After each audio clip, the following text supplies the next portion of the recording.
cette édition. Au sommaire, rentrée scolaire effective des professeurs Anzouani et Moeli, mais non en Ngazidja. FC Mbaté a remporté la coupe de la première édition du tournoi de l'ORTC. Le président de la République, Azali Assoumani, a quitté Moroni cette mi-journée pour un voyage privé en Tanzanie.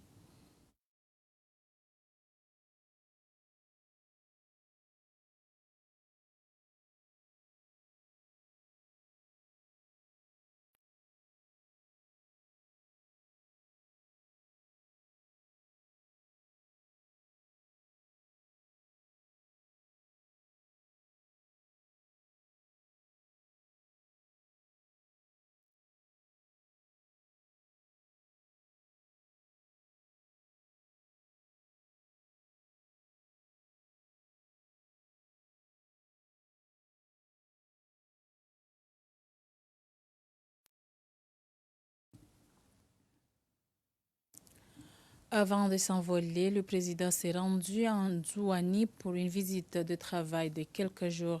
Accompagné de ses proches collaborateurs, il a pris part à une cérémonie inaugurale d'une entreprise de production de lait et yaourt dans la région de Nyumakele.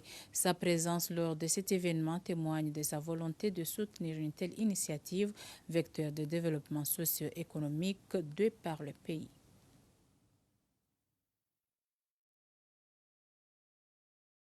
Chapitre éducation de cette édition, la rentrée des professeurs des lycées, collèges et enseignants des primaires 2019-2020 prévue ce lundi en Ngazidja n'a pas été effective pour cause de leurs revendications qui jusqu'alors n'ont été satisfaites par les autorités compétentes. On le saura beaucoup plus jeudi 19 septembre, date de début des cours. Reportage de Salim Ali Ratiraka, Najmam Hadji et Aziarimbaye. 45 enseignants sur 125 ont répondu présents au lycée de Moroni pour la rentrée prévue ce lundi par le ministère de l'Éducation nationale. Le censeur de cet établissement suppose qu'ils maintiennent leur position à moins que leurs revendications soient satisfaisantes. Et quand on est en situation normale, au premier jour de la rentrée, tous les professeurs normalement sont présents. En cette position, 45 sur 125, je dis que le mouvement de grève persiste. Pour ceux qui ne sont pas présents, là c'est sûr qu'ils suivent le mouvement du syndicat. Mais je lancerai un appel solennel au gouvernement et aux syndicats des enseignants, que ce soit du primaire, collège ou lycée, de trouver une entente, un terrain d'entente pour que la rentrée soit vraiment effective. Dans les écoles primaires publiques, on a enregistré le même problème. Seuls les responsables s'y sont présentés pour accomplir leurs tâches. Et nous sommes venus ici, mais ce que j'ai vu, c'est incroyable parce que c'est pas vraiment bien parce que les enseignants ne sont pas présentés massivement comme la rentrée. Peut-être il y a quelque chose qui ne va pas. Pour moi, c'est de la grève.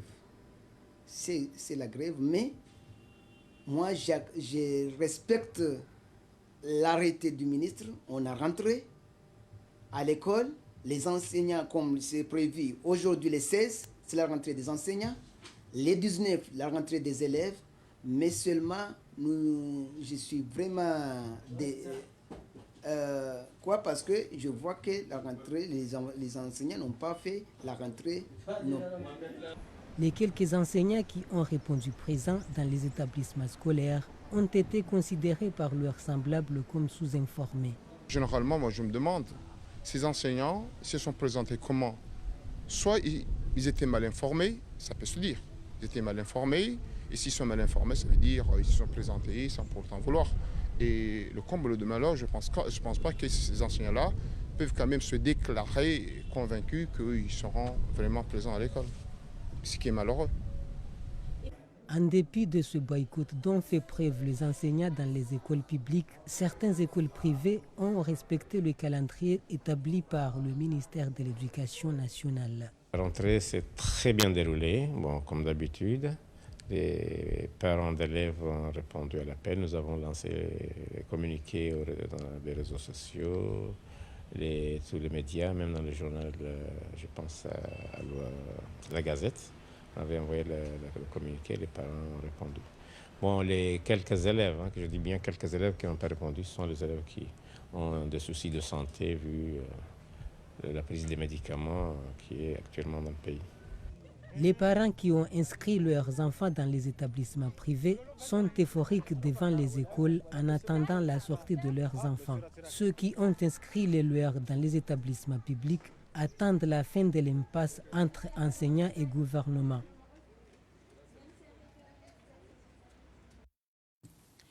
À l'inverse, les recommandations formulées par les autorités compétentes pour cette année scolaire 2019-2020 ont été prises en compte par les professeurs d'Anjouan et de Moélie. Ils se sont présentés au grand complet dans leurs établissements respectifs pour s'atteler à la tâche. Reportage de l'ERTC Anjouan. Ce lundi, ce sont les professeurs, les responsables des écoles qui se sont présentés dans les établissements en respectant le calendrier ministériel. Les enseignants ont répondu à notre appel, enfin à l'appel du ministère. Aujourd'hui, la quasi-totalité de nos effectifs s'est présentée. Il y a eu, comme à l'accoutumée, un briefing entre nous, l'administration et l'Assemblée des enseignants. Et dans le briefing, il a été tracé une feuille de route pour l'année que nous devons entreprendre.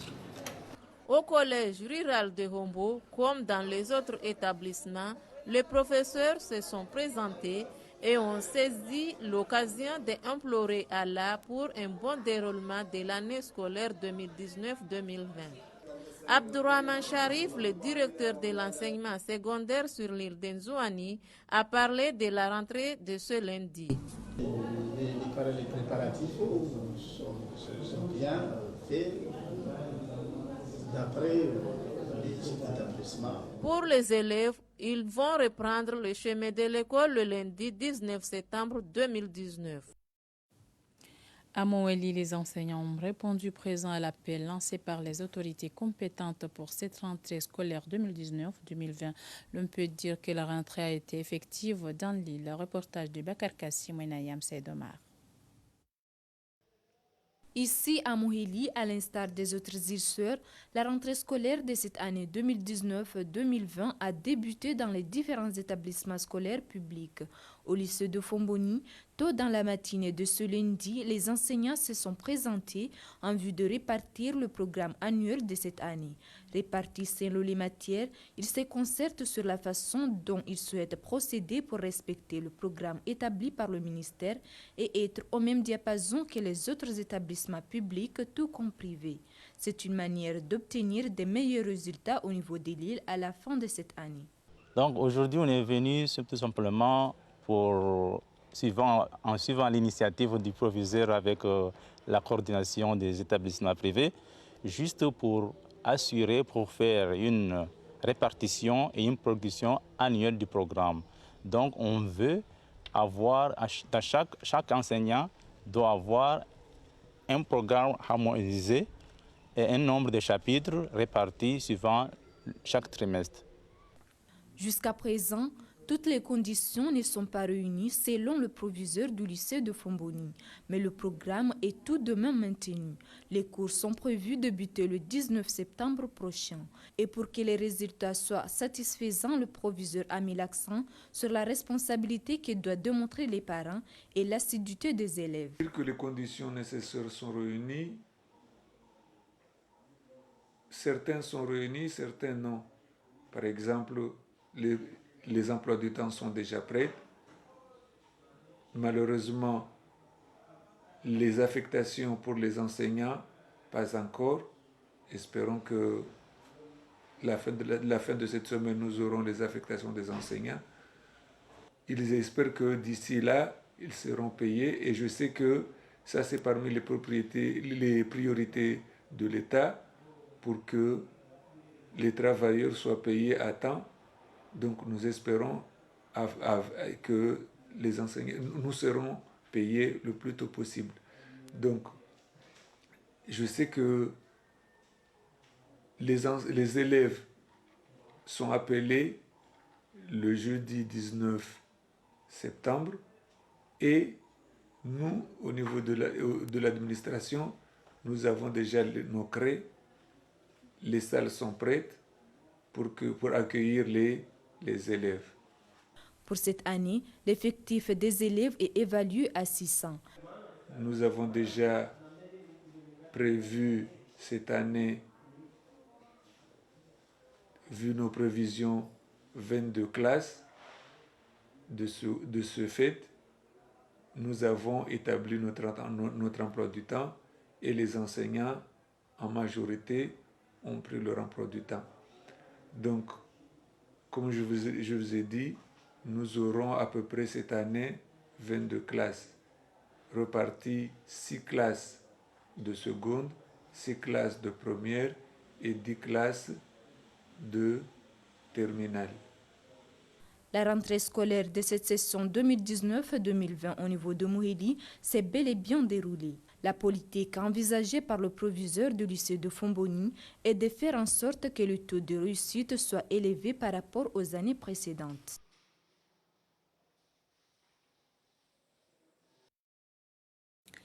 Autre volet de cette actualité, une équipe de l'ORTC s'est rendue ce jeudi dans l'un des quartiers de la capitale pour prendre connaissance de la situation précaire des résidents. Certains d'entre eux sont des jeunes sans formation académique ni professionnelle. Ils sont livrés à eux-mêmes et vivent au jour le jour. Je vous propose ce reportage. Il s'appelle Nawal Ahmed. Il a quitté son village natal pour s'installer à Moroni comme tant d'autres filles de son âge. Loin de ses parents, il mène une vie de galère dans les quartiers démunis de la capitale sans formation académique ni professionnelle. Elle vit le jour au jour à la merci des prédateurs. Nawal reconnaît que cette vie de vagabonde ne l'amènera nulle part et qu'elle est susceptible de lui causer des ennuis, mais il n'a pas d'autres issues dans des maisons où l'insalubrité les accompagne. Des garçons vivent aussi cette vie précaire. La plupart se donnent à des activités illicites pour assurer à la fois le quotidien et leur scolarité. Des parents reconnaissent l'abandon des enfants bien qu'adultes. Selon eux, les moyens à disposition ne suffisent qu'à s'occuper des petits. L'exode rural est un phénomène qui touche la jeunesse africaine en quête de mieux vivre dans les villes. La jeunesse comorienne n'est pas épargnée et se heurte à la réalité, notamment la débauche. Vivre dans la précarité est une forme d'insécurité. Elle incite la délinquance et la violence. Les jeunes doivent être occupés par l'emploi, les activités sportives ou ludiques afin de les encadrer.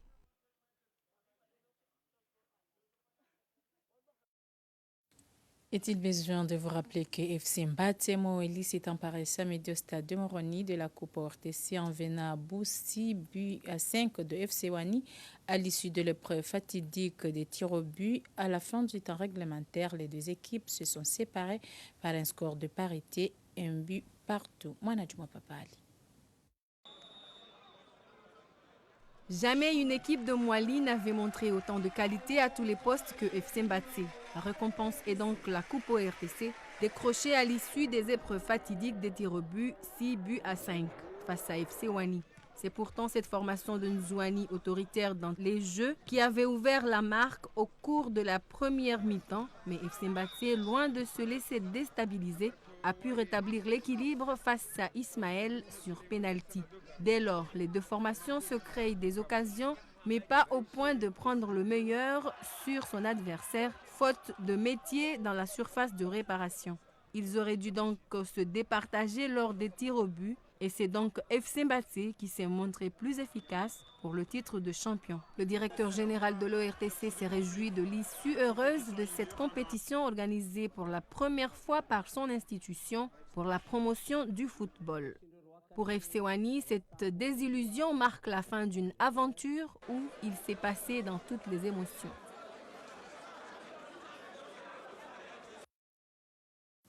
Dans ce même ordre, Didier FC Mbaté a été accueilli en grande pompe ce dimanche à Moeli. Cette équipe a remporté la Coupe de l'ORTC. L'ambiance était au rendez-vous. Reportage de Hadissati Alitamo et Bakar Kassim. Tôt dans la matinée, ses supporters sont ici dans le petit port de Roanny pour attendre l'arrivée de l'équipe de Mbatsé Club. À leur descente, des cris de hola, des chants et danses, voilà l'ambiance qui rythme ici. De Roanny en passant par le village de Mbatsé jusqu'à la capitale de Fomboni, une foule tout en vert a chaviré de joie à l'arrivée de ces héros qui ont fait la fierté de l'île. Un cortège festif et convivial rythmé par des klaxons, des motards et conducteurs a fait inonder tous les Mohéliens, plus particulièrement les habitants de Mbatsé, dans une atmosphère euphorique. Les Mohéliens ont montré leur sentiment de satisfaction et fierté envers ces champions. Un geste qui a ému les champions de Mbatsé. Donc franchement, c'est un événement très majeur dans la mesure où c'est un club qui a vraiment milité à peine 12 ans, qui n'a pas jamais se présenté pour un trophée pareil. Donc franchement, c'est un événement. C'est pourquoi la plupart de la population de Mbatsé s'est mobilisée pour vraiment honorer au moins cet événement majeur. On est tout simplement contents parce que ce sont des petits hommes, comme on dit, mais ils ont travaillé dur, ils ont eu un coach extraordinaire, courageux et surtout patient. Donc ça a payé et c'est tout un honneur pour nous et pour toute l'île de Mouéli. On a gagné, tout le monde l'a su qu'on a gagné. On a honoré la ville de Mbatsé, on a honoré Mouéli et tous nos supporters. Et tous ceux de près et de loin qui nous ont supportés. Donc aujourd'hui, on manifeste notre joie le maximum possible. Après avoir remporté la coupe des demi-finales qui se sont disputées ici à Mouéli et qui avaient mis aux prises l'équipe de Nouvel Espoir de Ouanani, Étoile du Centre de Salamani et Ouragan Club de Bangoma, les Verts de Mbatsé se sont imposés face à la finale à la Grande Comore. Cet accueil chaleureux est à la mesure de l'exploit accompli à la Grande Comore par cette formation puisque cette équipe de Mbatsé a d'abord corrigé l'équipe de l'Union sportive de Séléa sur un score fluide de 3-0, puis en finale, elle a fait une énorme surprise en battant l'équipe de FCO de Ouanny en juin sur un score de 5-4 au cours des tirs au but. Devant des milliers de supporters, les joueurs de Mbatsé Club de Mbatsé ont conclu la compétition en beauté. Cette sacrée victoire est la première dans leur histoire.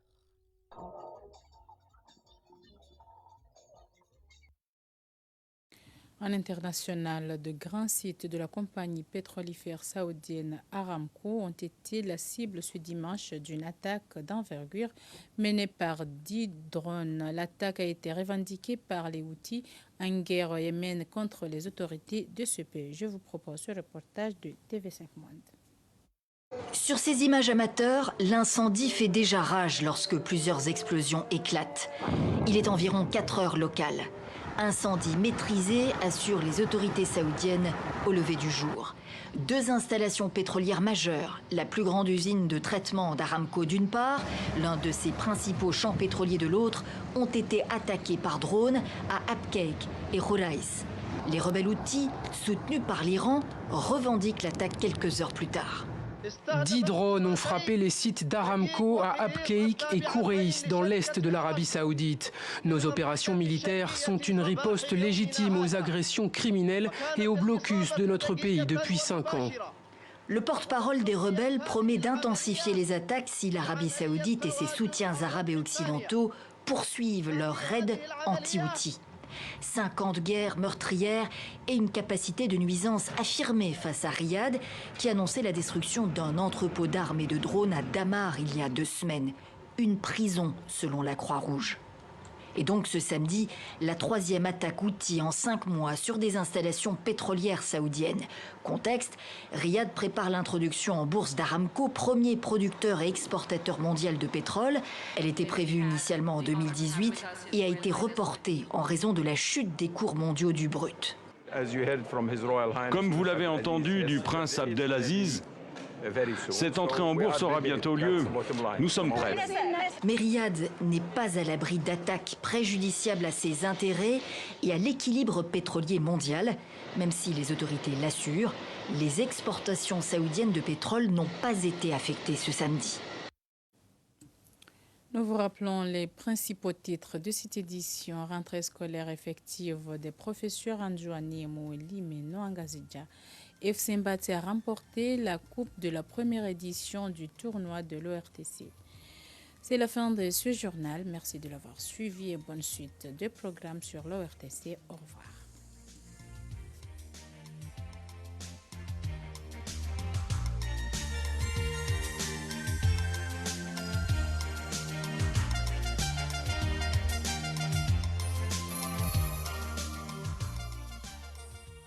ORTC, c'est la pub.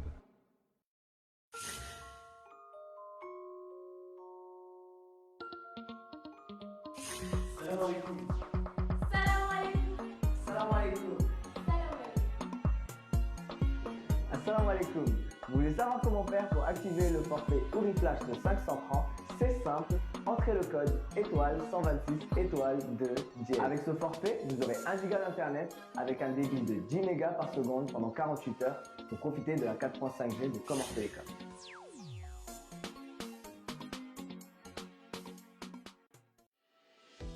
La société Interrail est une compagnie aérienne créée en novembre 2007 à Moroni. L'activité commerciale a débuté dès février 2008 entre les îles des Comores. Le cœur de nos activités est le transport aérien régulier entre les Comores et la région, mais aussi le transport aérien à la demande, voyage d'affaires, voyage d'agrément, fret aérien, évacuation sanitaire entre les îles de l'océan Indien. La compagnie Interrail fonde son identité, son organisation et sa stratégie sur une charte sociale et éthique basée sur les droits fondamentaux universels. La stratégie et les objectifs de notre compagnie sont basés sur la sûreté et la sécurité aérienne, l'économie, le confort passager, ainsi que la planification horaire. C'est ainsi que nous vous proposons d'effectuer vos voyages en toute agréabilité avec notre compagnie, découvrir la verdure de la région et de nos îles avec Interrail. Le personnel navigant commercial vous attend pour un voyage confortable, satisfaire nos passagers et notre devise. Avec Interrail, osez nous demander la lune, notre DG Seifoudjin Inzoudjin ira l'arracher pour vous.